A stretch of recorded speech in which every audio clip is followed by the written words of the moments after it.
What is design? When my friends and family ask about my work, I usually say that my job is to make things look pretty. This is, of course, an oversimplification. A more accurate explanation would be that my job is to use visuals to solve problems.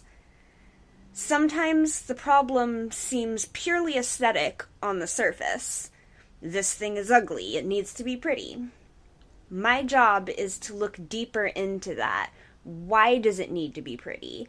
I need to find the real problem that the piece is trying to solve. For example, a property flyer for a house. It has to look visually appealing, of course, but there's also all these different bits of information that the viewer needs to know, like how much does it cost? How many bedrooms does it have? What neighborhood is it in?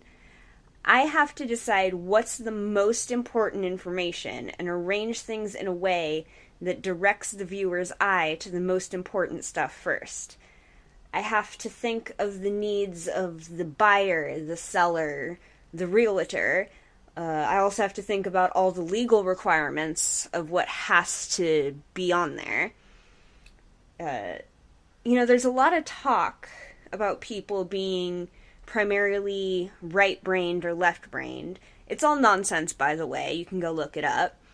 But there's this pervasive idea that logical structure and creativity are somehow inherently opposites. I see them more like two halves of a whole.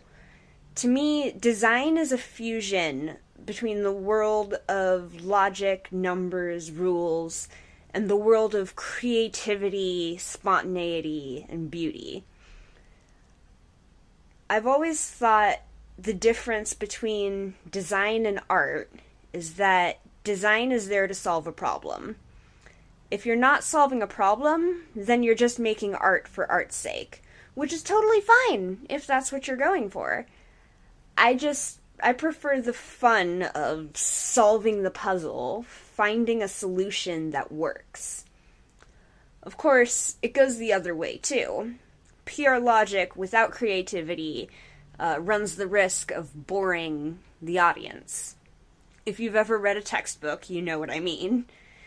That's why I think it's important to have a wide array of inspiration.